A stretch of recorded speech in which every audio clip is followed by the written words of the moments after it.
like the cheesesteak part. Brandon likes it. So here is the thinly sliced ribeye. This is the star of the show. And then here we have the right bread. This is the thinly sliced ribeye. Onions are on the hot grill along with the jalapenos, which I do not want touching my food. We have some garlic powder, Himalayan sea salt, black pepper, and I like mine with white American cheese. I don't do the cheese whiz. I don't like that. And I have a little stick of butter, some salted butter, that I use for the rolls. I like a nice soft buttered roll.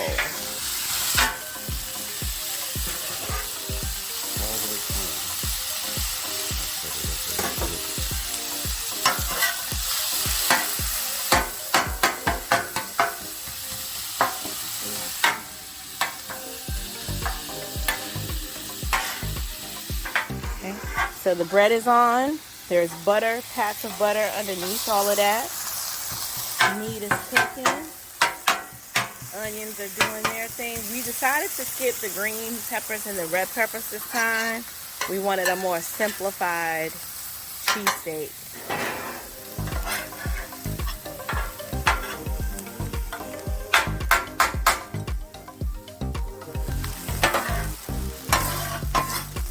It's nice and juicy.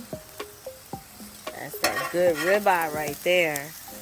And what we did with the ribeye, we froze the ribeye for about 30 minutes, and that makes it a lot easier to slice. Now we did, it was not a fight. It was a strong disagreement. I had the idea to freeze the ribeye for 30 minutes to make it easier to slice. Robert felt that it was unnecessary to freeze the ribeye, and he just thought I was being extra and was like, I'm not doing that. And ultimately, I had to plead my case to let him know that I am his helpmate and I am just trying to help. And it wasn't, no, I really did not have a need to be right. Whatever he would have decided, I would have been okay with it.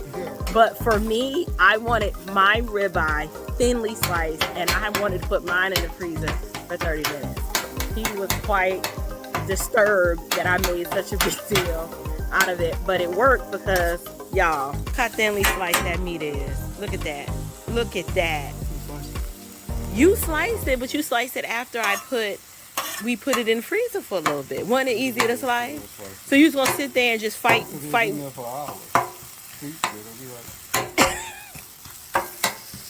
I give up. I tried. I really tried. So I'll be back. I gotta go check the bread. Okay, so now he's separating the meat. I don't need like a lot of meat in mine. So just give me a little pile.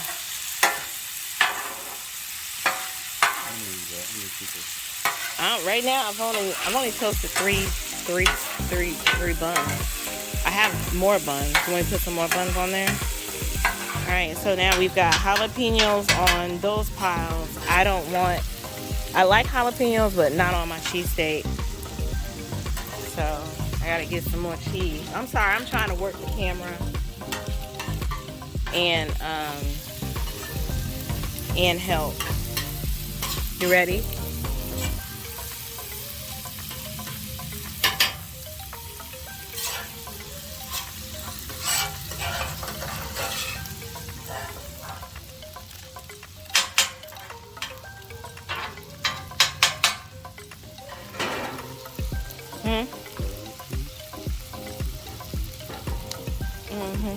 Thank you. I'll go get some more. I really didn't want provolone. I mean, I've had cheesesteaks with provolone. It's alright. But I really be trying to get that Philly connection. If you know anything about the Atlanta University Center and Gutbusters, those are like the best cheesesteaks. Williams cheesesteaks are good too, but Gutbusters, ain't one nothing like no Gutbusters cheesesteaks. So I guess he's pre-melting that cheese right there. That's mine right there. Okay, that looks good. That's mine right there. That looks good. Looks good.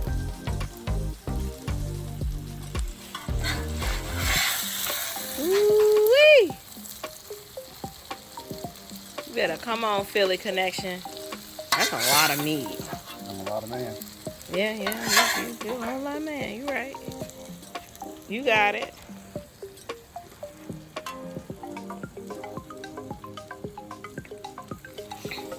Let me check on this bread right here. It's pretty toasty.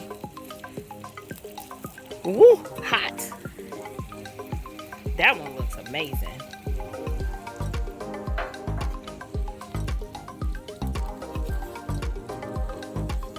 You may have to split that one. Well, yeah, because I have a whole nother bun there. And spread it out. These are overstuffed. And those are homemade Philly cheesesteaks at the house. Now, if you want to be extra and put like Montreal steak seasoning, you can do that. But the flavor of the meat, I want it to be the main event. And so I just used sea salt, pepper, and garlic powder to keep it simple. So you guys, we decided to do these cheesesteaks because, well, one, funny story, last week at G3, there's a Ruby Tuesday that's actually on Solomon Road, the same road where our hotel was. And so we were so hungry. And we went, and my oldest son ordered a Philly cheesesteak. He said it was the worst cheesesteak he had ever had. Well, it looked pitiful and it tasted worse than it looked. So my husband was like, don't worry, I'll redeem it, son. He was like, we're going to do some at the house. And what we realized is that you can control the flavor and the cost and just create a better dining experience at home. So we have some fries that are frying up in there in the air fryer. The kids wanted some fries. And we're going to have these cheesesteaks at the house. And the ribeye steaks that we use, you know, you just get them from your grocery store, or if you subscribe to any sort of meat plan like a Butcher Block. Butcher Block has good meat.